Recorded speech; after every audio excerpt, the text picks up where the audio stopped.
Hey guys, Coach Kally V here, and this is the Kally V podcast, Owning Your Opportunity. And today is a very, very important podcast episode, especially if this week you are back in season. Like for some of you, it's middle school, some of you, it's high school. Either way, you're back in season. And guess what could be very well happening to you right now as I speak? That's right. Your arm could be hurting, especially if you're a multi-sport athlete or maybe you don't play softball all year round, okay? So I'm going to give you some fun tips here, and I say fun because when you get through it, you're going to feel so much better. So you're going to hear a lot of people talk to you about icing, heating. Heating is bad, icing is bad. Da, da, da, da. It's all going to come down to like what works for you. You know how some people will take ibuprofen? Some people will take Tylenol. Again, what works for you? Of course, if you're a child listening to this, you're a minor, you need to talk to your parents about what medication you could take, okay? It's very important that you let them know that you're in pain, first and foremost. Do not try to be a hero in your first week, okay? Your first week of high school season. It is so fast and furious, okay?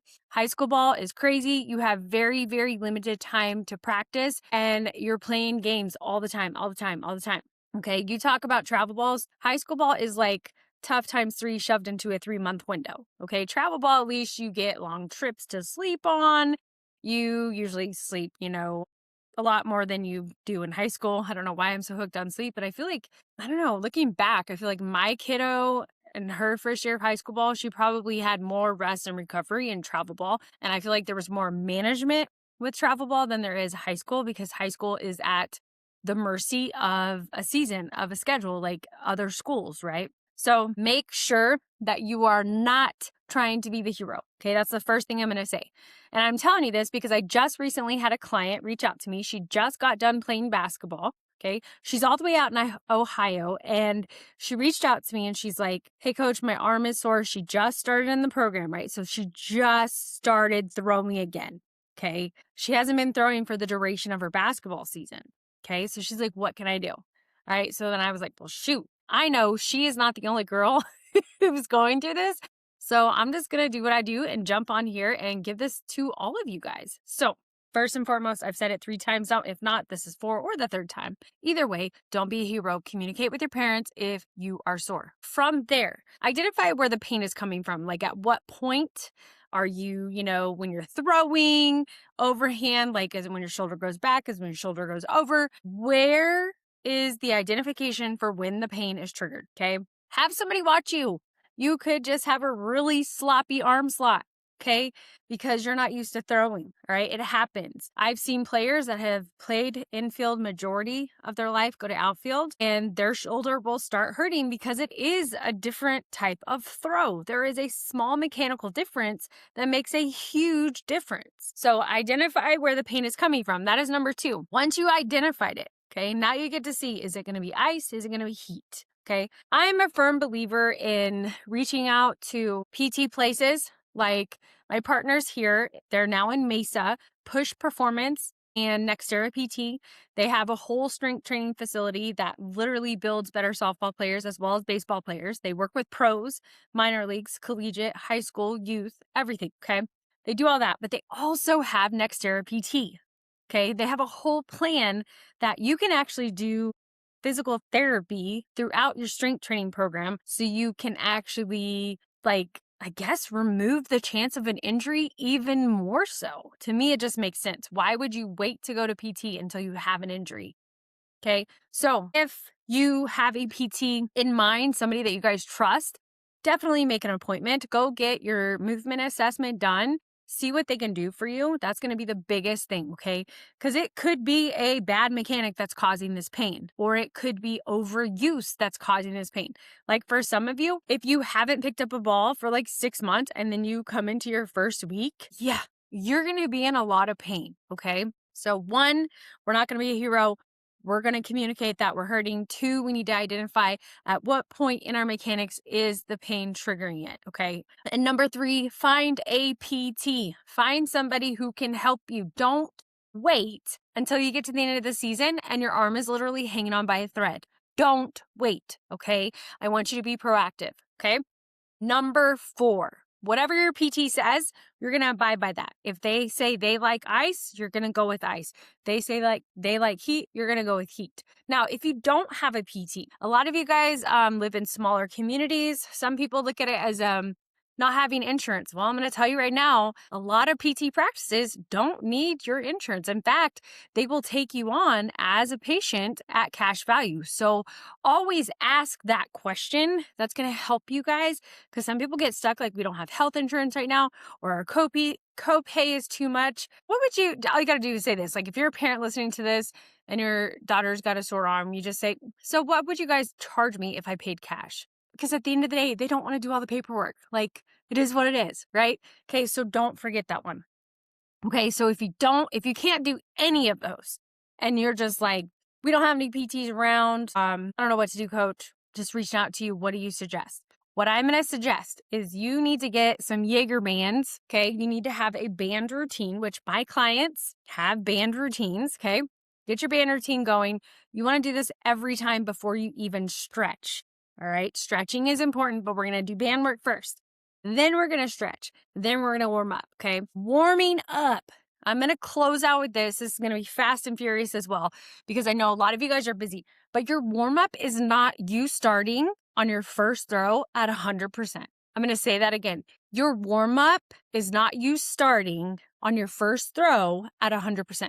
Aha. Okay. So just like when we go to boil water, we don't just set the pot of water on the stove and it just like start boiling. Okay.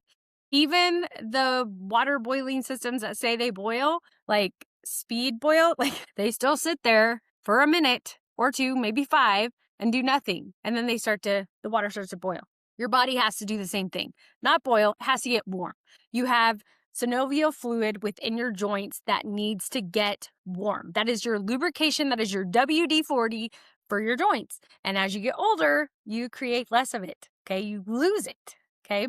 As you guys are young and you're having pain like this, you think you can just go into a game cold, or you think you can just go to practice and just start throwing Hail Marys. You can't, okay? So I want you to think of it like this. When you're warming up, so I'm just going to go through like a traditional warm up of what I have my pitchers do, and in fact, what I do. So we do wrist snaps. So we think, if you're watching this, we're going to grab like a 4-seam fastball and pitching, but this is the same way you're going to throw it overhand, okay? Because we're working on that top spin. So we're just looking at wrist snaps, okay? And I would say you're about 6 to 8 feet apart. You're not killing each other. All right. You're not my sister and I. When we played high school ball, we would literally play burnout. It was a hot mess. Anywho, from there, you're going to back up. And I like to call it stuck in the mud. I heard that phrase from a baseball guy. And I used to always say stand in transition, like you're standing in your step, your stride. But I love the stuck in the mud. Okay. The stuck in the mud. Well, it's stuck. Okay. That is literally, you're going to stand there. Feet are going to be shoulder width apart. And you're just going to work on getting your torso warm. So if you're a righty, you're going to go glove side, right side, nice, big stretch, throw. Okay. You're going to do that. Now, you may have a rep set ratio that your coach wants you to do. I would say go until it feels like you need to move back. But as you're moving back, you're going to start turning up the heat. Okay. So your energy is going to start getting more. So if you started your warm up at a 30% and you're at stuck in the muds, you want to be like a 45%, then you're going to take 2 big steps back. Okay. And then you're going to work on still transition phase where your stride foot is forward, and you're really going to lean into that and you're going to come back into that throw. So we're not stepping yet. Okay. Again, turning up the energy. From there, you feel good. You feel loose. You feel just amazing, right? You're going to step back 2 more big steps. That's when you're going to start to step into your throw. Okay. Really focusing on feel. What does this feel like? Can I feel my body doing this, right? We're not wasting time here. This is stuff that is going to stay with you forever. If you don't warm up well enough, it's going to haunt you later. Bottom line. Okay. From there, you're going to keep moving back. You eventually want to end your warm up with basically like crow hops. Even if you're not an outfielder, you still need that. It's going to increase your IQ on how to move. Okay. You're going to play long toss. Long toss. That means get all those aches out of your arm, okay? Same thing is going to apply to you as a pitcher. You're going to start with your snaps. Then you're going to go back to your stacks, okay? Then you're going to work on your pull. Then you're going to do your gentle walkthroughs. Then you're going to do your hard walkthroughs. Then you're going to get on the mound, okay? But here's the catch. When you are doing your wrist snaps in either overhand or underhand, you're not 100%. You're literally getting to 100 as you move back distance in your warm-up, okay? Then, after your practices, make sure you're still taking care of your arm. My kids like to ice, and I have 2 baseball players and 1 softball player, and they like to ice. It works well for them. Pain management, they'll take ibuprofen. That's their thing. They always let me know when they're taking it. Again, if you're a parent listening to this, just make sure your kids know, like, whatever your expectations are, your rules in your household, right? If you're a kid, then you need to make sure that you're talking to your parents about this, okay? So number 1, start with bands. Number 2, stretch. Number 3, when you get into your warm-up, you're adding on energy. So that is the final thing on what can help you not only get through the first week of high school season, middle school season, or the first week of softball back from another sport, okay? But it's going to get you through the season, okay? It's not just going to help you this week or next week. It's going to get you through the season. You're actually going to come out of the season stronger, smarter, and you're going to know what to do next season, right? So be sure to subscribe to the show. And if you're not subscribing to the show, please do. And those of you that are, thank you for being a part of the big picture here at KVS. Other than that, guys, I appreciate you guys for subscribing, and I will talk to you soon. Take care and God bless.